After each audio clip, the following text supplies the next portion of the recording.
I'd been living by Lake Ridge for years, tucked away in a quiet corner of the world where the only noises you'd hear were the occasional hum of a boat engine, the call of a distant loon, or the rustling of the trees swaying in the breeze.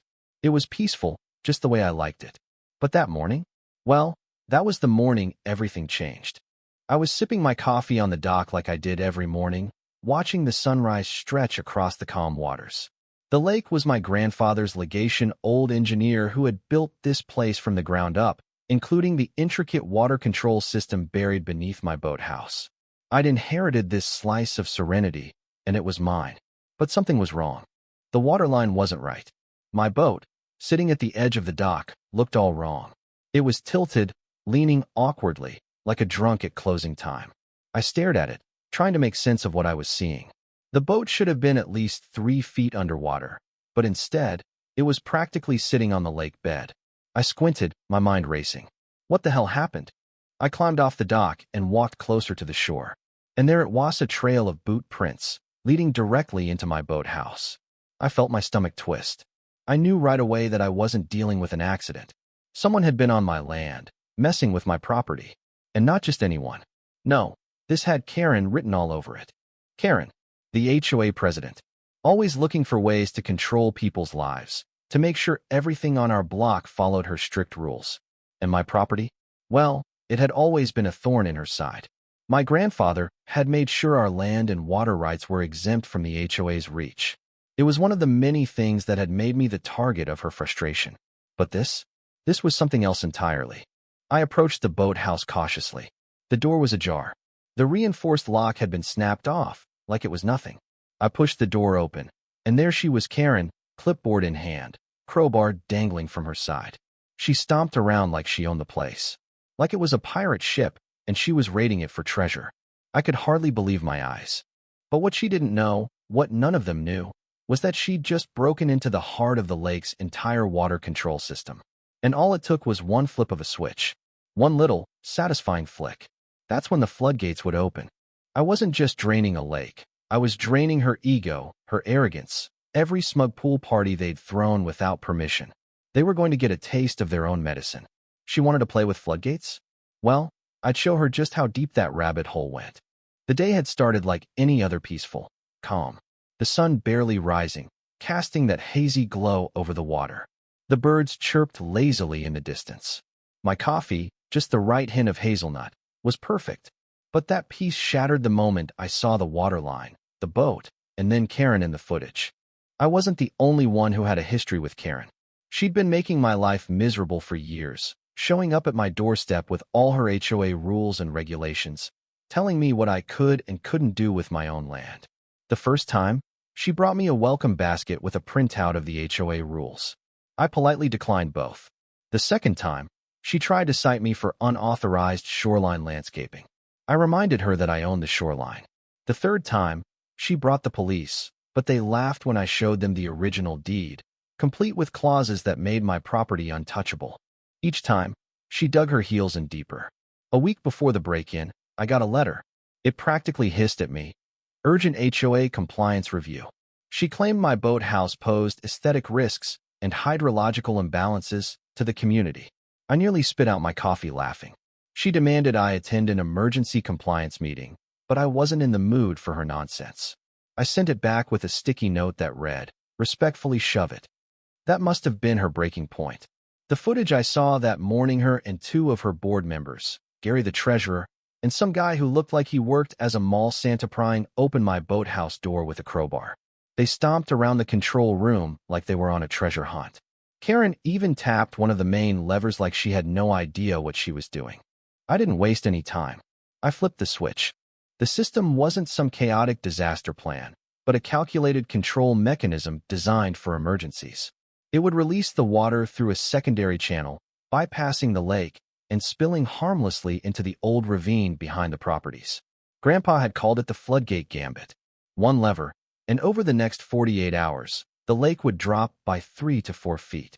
Enough to expose every illegal dock extension and unauthorized structure the HOA had installed over the years. I waited, listening for the inevitable panic. Sure enough, it didn't take long. Karen's prized HOA dock, the one they used for paddleboard yoga and wine nights, was now sitting like a beached whale in the middle of a newly formed mudflat. The fountain? Bone dry. I started getting calls. One neighbor asked if there was a plumbing issue. Another accused me of sabotage. But Karen's call? That was my favorite. She screamed so loud I could practically hear her voice crack like a bad violin. "You drained the lake," she screeched. "You've ruined the HOA." I calmly replied, "You trespassed into my boathouse." I simply activated a maintenance protocol. Check the bylaws you love so much. Page 14. Subsection 5. Water flow control may be regulated by the private owner if deemed necessary for safety or preservation. The silence on the other end was golden. But it wasn't over yet. That evening, the HOA board members were canvassing the neighborhood like they were selling disaster insurance. Karen held an emergency town hall in front of the clubhouse, mascara running, hair more frazzled than usual. She screamed that I was endangering the community, that my boathouse was a ticking time bomb. But the residents? They weren't convinced anymore. Then came the real kicker. The HOA's landscaping contract had a clause about maintaining water features.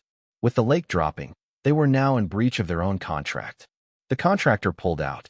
The fountain stopped working. Algae bloomed in the pond. The koi fish had to be moved to buckets. The chaos in the HOA world had a name: drought. And it was more poetic than any of us realized. The local news station got wind of the situation and wanted an interview. I agreed, but only if I could bring them into my boathouse, show them the untouched control panel, the legal documents, and even a plaque Grandpa had installed that read, "He who controls the flow controls the show." It aired that evening, cutting between Karen's break-in and me calmly explaining the water rights law over a cup of tea. The headline? When HOA meets H2O. By the end of the week, the lake was lower, the neighborhood was furious, and Karen? Well, she was seething. But for the first time in months, I could hear the frogs croaking near the ravine again. The peace had returned, and all it took was a little patience, a little planning, and a well-timed reminder that you don't mess with a man who holds the floodgates in his hand. But Karen? She didn't quit. Oh no, not yet. She doubled down, tried to turn the whole neighborhood against me. She sent out propaganda flyers, claiming I was a rogue homeowner, using outdated infrastructure for personal amusement. But what she didn't know was that I wasn't just a rogue homeowner. I was a certified hydrologist, and I held patents in adaptive water management systems. A colleague of mine who worked with the county posted a scathing rebuttal on Nextdoor, and the public momentum shifted. The real bombshell came when Karen made her final movie of formal complaint with the county, alleging I'd caused environmental harm. She thought she could drag me into a bureaucratic mess. But the county inspector assigned to the case? She'd trained under me. When she showed up to inspect the system, she gave me a subtle wink and said, "Looks like your floodgate finally flushed out the nonsense." The inspection was flawless. The system was up to code. And Karen? She had lost. By the time the dust settled, Karen's reign had crumbled. She was officially removed from the HOA, banned from holding any position for the next 10 years. The neighborhood? It was healing. Lawn signs supporting Dahlia's HOA reform slate popped up like wildflowers. People were finally enjoying where they lived again. But Karen? She didn't go quietly. She moved out, leaving behind a vacant driveway and one bitter legacy.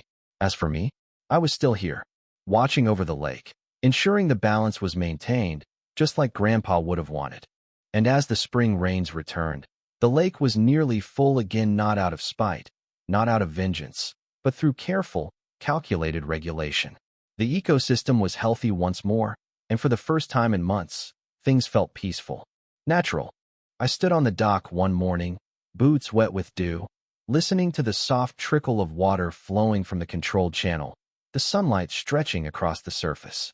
There was no frantic HOA member stomping around, no screams about violations, no backdoor meetings.